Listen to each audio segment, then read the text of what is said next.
In the bustling realm of the Calamity Mod, filled with unforeseen perils, the Summoner thrives amidst the turmoil. Have you embraced the call of the Summoner? If so, welcome to the Ultimate Summoner Progression Guide for Calamity Mod, Updated. This exhaustive guide examines the Summoner class in deep detail, equipping you with the best loadouts for each and every phase and boss that the mod presents. Before diving into the boss battles, ensure you have 15 life crystals and maxed out mana. Farming stars and building a huge platform all across the map is a good head start. You should have the Flink's fur coat and Wolfram armor. We'll be using the Wolfram controller, Belladonna spirit staff and Snapthorn.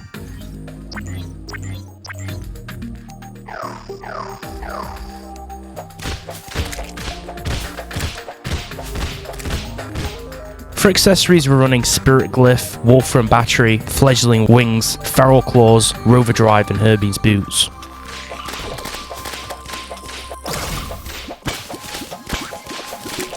After killing some of the vanilla bosses, namely Brain of Cthulhu or Eater of Worlds and Eye of Cthulhu, you should be ready to go to the Underworld. By now we should have Obsidian Armor with Imp Staff, Cinder Blossom Staff and Seabound Staff.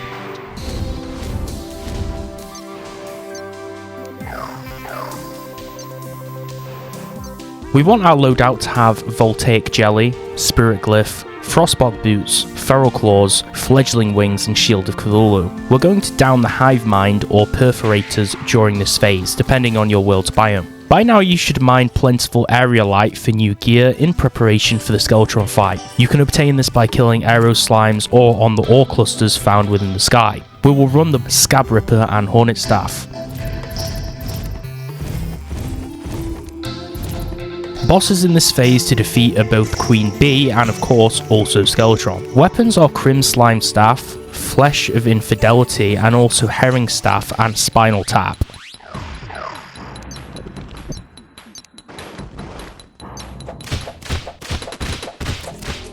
For our accessories, we want to upgrade Voltaic Jelly now to a Jelly Charged Battery, acquire Terraspark Boots, and switch up 4 Skyline Wings. We can fight both the Slime God, which will use its drops for weapons, and the Wall of Flesh here. With Hard Mode, we can now access better class equipment. As well as this, make full use of gathering life fruits for better survivability. The health will make you tankier. Utilize Spider Armor with Ancient Ice Chunk, Shellfish Staff, Sanguine Staff, and Firecracker.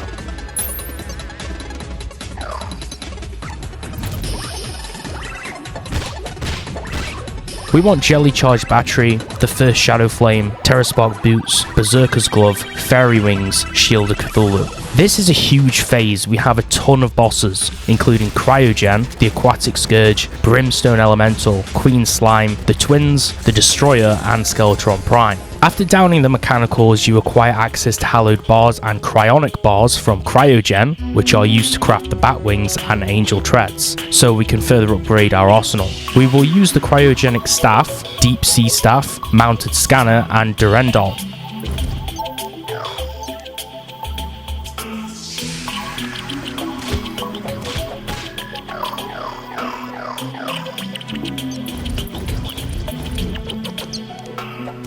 By now we'll have Jelly Charged Battery, Hallowed Rune, Angel Treads, Berserker's Glove, Bat Wings and Ornate Shield. This phase sees us fighting out against both Calamitas and Plantera. Defeating Plantera makes perennial ore available, as well as us being able to access ectoplasm from within the dungeon. The Great Sand Shark means more weapons can be available, and also hard mode abyss weapons are good picks open to us too. Tiki Armor is the best choice during this point. Solid weapon picks are Abandoned Slime Staff, Caustic Staff, Plantation Staff, and Dark Harvest.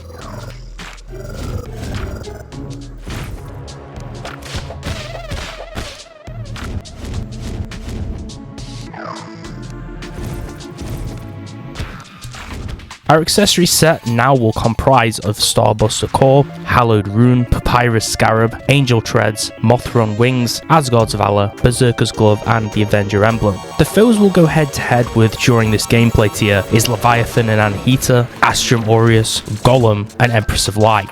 With Golem dead, we can get Scoria Ore, and the jungle will now spawn plague enemies. Also, Duke Fishron has some nice drops, and so does the Martian Invasion event if you choose to do it. Use Plaguebringer armor with Resurrection Butterfly, Wither Blossom Staff, and Kaleidoscope, which you can also use till endgame.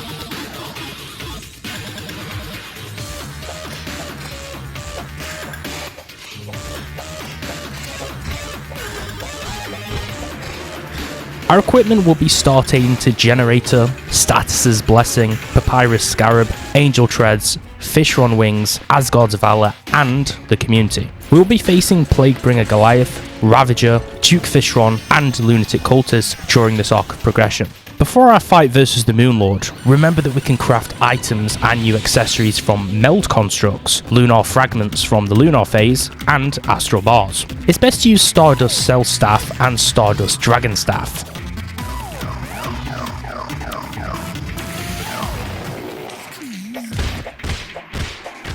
For accessories, let's pick Heart of the Elements, Status's Curse, Papyrus Scarab, Angel Treads, Fishron Wings, Asgard's Valor, the Community, and the Absorber. Bosses throughout this part are Astrum Deus and Moonlord. Using Luminite Bars and Galactica Singularities, we can craft all new elemental weapons and some other new items. We can also fight the Dragon Folly at this point, which gives us some new bird-themed and lightning-based weapon drops. We're now rocking Stardust Armor, running the Elemental Axe and Terra Prisma.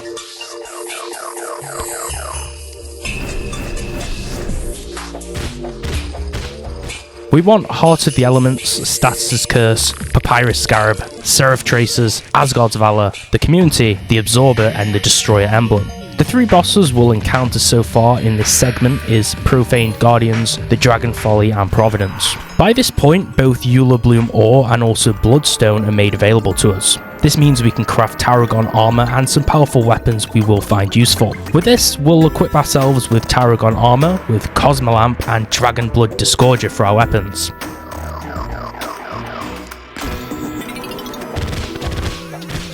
We want to be running Heart of the Elements, Status Curse, Profane Soul Artifact, Seraph Tracers, Asgard's Valor, the Community, the Absorber, and Destroyer Emblem. Bosses to beat on this part of our journey are Cygnus, the Ceaseless Void, Stormweaver, and Polterghast. With defeating the Polterghast, the Old Duke and the mini-bosses found within the Abyss are open, meaning a series of new weapons are available to us. We're going to equip Bloodflare armor using Calamari's Lament, Ethereal Subjugator, and Sirius.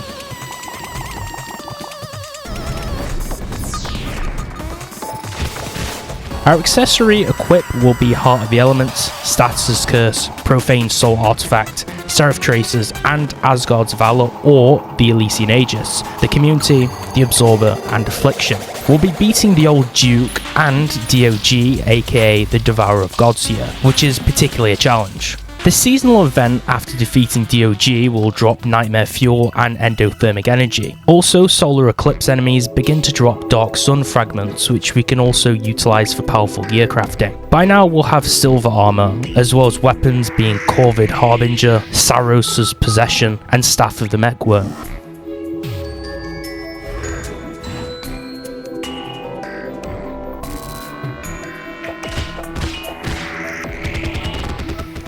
Our trinkets will be Dark Sun Ring, Nucleogenesis, Profane Soul Artifact, Elysian Tracers, Asgardian Aegis, the Community, the Sponge, and Affliction. We just have the Jungle Dragon Yharon to make swift work of here before moving on. Auric Ore generates underground after killing Yharon, meaning you can use it to craft some nice weapons, and of course the main advantage being the armor. Because of this, we'll have Auric Tesla armor, and we'll have Midnight Sun Beacon and Yharon's Kindle Staff. Make sure our Elysian Tracers do get an upgrade to the Celestial Tracers here.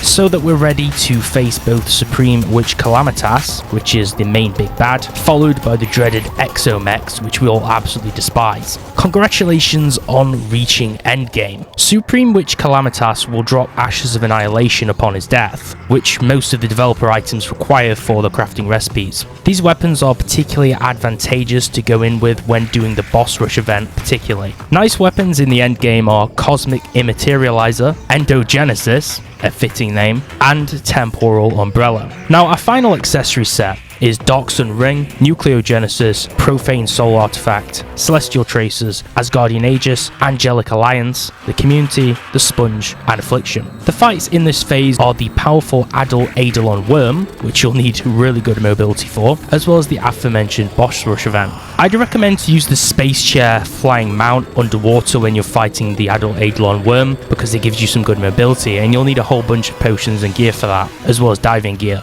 Congratulations my friends, you have now mastered the Summoners Guild. If you have any questions about this guide or any corrections to improve it, please let me know in the comment section down below, and make sure to like the video and subscribe so you don't miss out on more Terraria mod videos and guides. You can also check out my channel for all the other class guides for the Calamity mod, because I've made a video on every single one, which is updated to the newest version of the mod. Thanks for watching.